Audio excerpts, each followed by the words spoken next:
নমস্কার বন্ধুরা, সবাইকে স্বাগত জানাই শ্রাবন্তী কিচেন অ্যান্ড ডেলি ব্লগে। আজকে নিয়ে চলে এসেছি একটা স্ন্যাক্স রেসিপি। আশা করছি আপনাদের ভালো লাগবে। রেসিপিটি পুরো দেখার জন্য আগে থেকেই অনুরোধ রাখলাম। এখানে খুব চটজলদি আজকে একটা রেসিপি আমি শেয়ার করছি। তো প্রথমে এখানে আমি নিয়ে নিয়েছিলাম 1 কাপ চিঁড়ে। চিঁড়েটাকে আমি বেশ ভালো করে পরিষ্কার করে ধুয়ে 2-3 বার ধুয়ে নিয়েছিলাম। এটাকে আমি আগে থেকেই ভিজিয়ে নিয়েছিলাম। এখানে আমি 1 কাপ চিঁড়ে ব্যবহার করেছি। চিঁড়েটাকে বেশ ভালো রকম ভেজানোর পর এবার আমি জল থেকে ছেঁকে নিচ্ছি।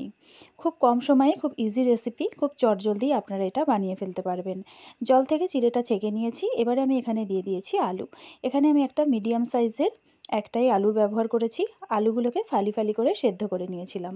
এবারে কিছু মশলা অ্যাড করছি। প্রথমেই দিয়ে দিলাম ভাজা জিরে গুঁড়ো, তারপরে দিলাম ভাজা ধনে গুঁড়ো, এরপরে দিয়ে দিলাম একটু গোলমরিচের গুঁড়ো, সামান্য একটু লাল লঙ্কার গুঁড়ো, এটা আমি রঙের জন্য ব্যবহার করছি, আপনারা চাইলে অ্যাভয়েড করতে পারেন। দিয়ে দিলাম আদা কুচো, দিয়ে দিচ্ছি খুব সামান্য একটু রসুন কুচো, আর দিয়ে দিলাম পেঁয়াজ। এখানে আমি একটা মিডিয়াম সাইজের পেঁয়াজকে ছোট ছোট টুকরো করে কেটে নিয়েছিলাম। বাচ্চাদের জন্য বানালে আপনারা অবশ্যই এখানে লঙ্কার গুঁড়োটা অ্যাভয়েড করবেন। এরপরে আমি এর মধ্যে দিয়ে দেবো কাঁচা লঙ্কা কুচি। এখানে আমি 2টো কাঁচা লঙ্কা কুচি ব্যবহার করছি। আপনারা অবশ্যই লঙ্কাটা বুঝে দেবেন, যে যেরকম ঝাল খান সেই অনুযায়ী ব্যালেন্স করে। দিয়ে দিলাম পরিমাণ মতো নুন। দিয়ে এবারে আমি সমস্ত উপকরণগুলোকে মাখবো। প্রথমে আমি আলুটাকে মেখে নিচ্ছি। আপনারা চাইলে এখানে আলুটা আগে থেকেই ম্যাশ করে নিতে পারেন। আমি এখানে একেবারেই সমস্ত উপকরণগুলো হাত দিয়ে মেখে নিচ্ছি। তো প্রথমে এখানে আমি আলুটাকে হাত দিয়ে মেখে নিলাম। এরপরে আমি চিঁড়ে আর সমস্ত যে ইনগ্রিডিয়েন্টসগুলো অ্যাড করেছি সমস্ত কিছুই একসাথে হাত দিয়ে মেখে নিচ্ছি। এখানে কোনো রকম জলের ব্যবহার করছি না। সমস্ত উপকরণগুলোকে হাত দিয়ে বেশ ভালো করে মেখে নিতে হবে।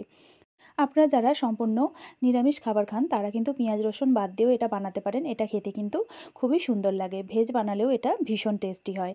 আপনারা অবশ্যই এই রেসিপিটা ট্রাই করে দেখতে পারেন। বাচ্চাদের জন্য কিন্তু এখানে বিভিন্ন রকম সবজিও অ্যাড করে দিতে পারেন। এর সাথে ক্যাপসিকাম, গাজর এগুলোও দিয়ে দিতে পারেন। তাতেও কিন্তু এটার টেস্টটা আরও সুন্দর আসবে। তো বেশ ভালো করে এটাকে মাখা হয়ে গেছে। এবার আমি এর থেকে গোল গোল করে লেচির মতো নিয়ে টিকিয়া আকারে গড়ে নেব। খুব তাড়াতাড়ি এটা বানানো যায়, খুব সহজে চটজলদি। হাতের কাছে খুব সামান্য উপকরণ দিয়ে এই রেসিপিটা আপনারা খুব সহজেই বানিয়ে ফেলতে পারবেন। এর জন্য কিন্তু খুব বেশি ইনগ্রিডিয়েন্টসের দরকার নেই। হাতের কাছে থাকা রান্নাঘরে সামান্য উপকরণ দিয়ে এটা খুব চটজলদি আপনারা বানিয়ে নিতে পারবেন। তো দেখুন এরকমভাবে একটু গোল করে প্রথমে লেচির মতো কেটে নিয়ে তারপরে হাতের সাহায্যে এরকম টিকিয়ার আকারে আমি গড়ে নিলাম। এরকমভাবে আমি বাকিগুলোও গড়ে নেব। আমি আরও একটা বানিয়ে আপনাদের দেখিয়ে দিচ্ছি। আপনারা অবশ্যই এরকমভাবে বানিয়ে নিতে পারেন, বা চাইলে আপনারা টিকিয়ার আকারে গোল গোল শেপ না দিয়েও এটাকে লম্বাভাবে বা ত্রিভুজ আকারে 3 কোণা করেও বানিয়ে নিতে পারেন। আপনাদের মনের পছন্দ মতো এটাকে শেপ দিয়ে নিতে পারেন। তো এখানে আমি গোল গোল টিকিয়া আকারে শেপ দিয়ে নিচ্ছি। তো দেখুন এরকমভাবে আমি আরও একটা বানিয়ে আপনাদের দেখিয়ে দিচ্ছি। বাচ্চাদের স্কুলের টিফিনে বা আপনারা চাইলে ইভিনিং স্ন্যাক্সে বা হঠাৎ করে বাড়িতে অতিথি এসে গেলে আপনারা খুব চটজলদি এই রেসিপিটি বানিয়ে দিতে পারেন। খুব সহজ রেসিপি, খুব ইজি, খুব সহজেই খুব তাড়াতাড়ি বানিয়ে ফেলতে পারবেন। তো দেখুন আরও একটা বানিয়ে আমি দেখিয়ে দিলাম। এরকমভাবে সমস্ত টিকিয়াগুলোই আমি গড়ে নেব। তো দেখুন খুব তাড়াতাড়ি হয়ে গেছে। তো এবারে এগুলোকে আমি রেডি করে নিয়েছি, নিয়ে এটাকে আমি একটা সাইডে রেখে দেব। দিয়ে এবারে আমি কড়াতে তেল বসিয়ে দেব। এগুলো ভাজার জন্য কিন্তু খুব বেশি তেলের প্রয়োজন নেই। খুব সামান্য পরিমাণ তেলেতেই এগুলো ভাজা হয়ে যাবে। এখানে আমি সাদা তেলের ব্যবহার করছি। তেলটা বেশ ভালো করে গরম করে নেব প্রথমে। গরম করে নেওয়ার পর এটাকে আমি মিডিয়াম ফ্লেমে দিয়ে দেবো। এবারে আমি টিকিয়াগুলো দিয়ে দিচ্ছি। প্রথমে আমি এখানে কড়াতে একটা দিয়ে দিয়েছি, এরপরে আরও 2টো দিয়ে দিয়েছিলাম। মোট আমি প্রথমে 3টে ভেজে নিয়েছিলাম। তো দেখুন একটু সামান্য এগুলোকে আঁচ খাইয়ে নিলাম, নিয়ে এবারে আমি উল্টে পাল্টে এগুলোকে ভেজে নেব। তো দেখুন এর রঙগুলো কিন্তু চেঞ্জ হতে শুরু করে দিয়েছে।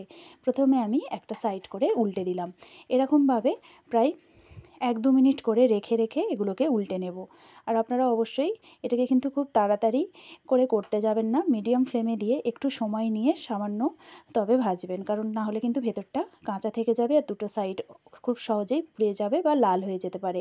আর ভেতরটা কাঁচা থাকবে, সেই জন্য অবশ্যই একটু সময় দিয়ে মিডিয়াম টু লো ফ্লেমে রেখে এটাকে উল্টে পাল্টে ভেজে নেবেন।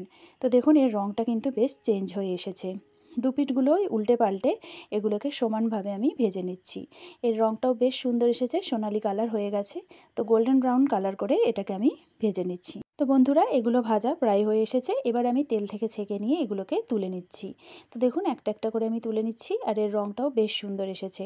আপনারা চাইলে এটাকে তুলে নিয়ে টিস্যুতেও দিতে পারেন, তাহলে এক্সট্রা অয়েলটা কিন্তু অ্যাবজর্ব হয়ে যাবে।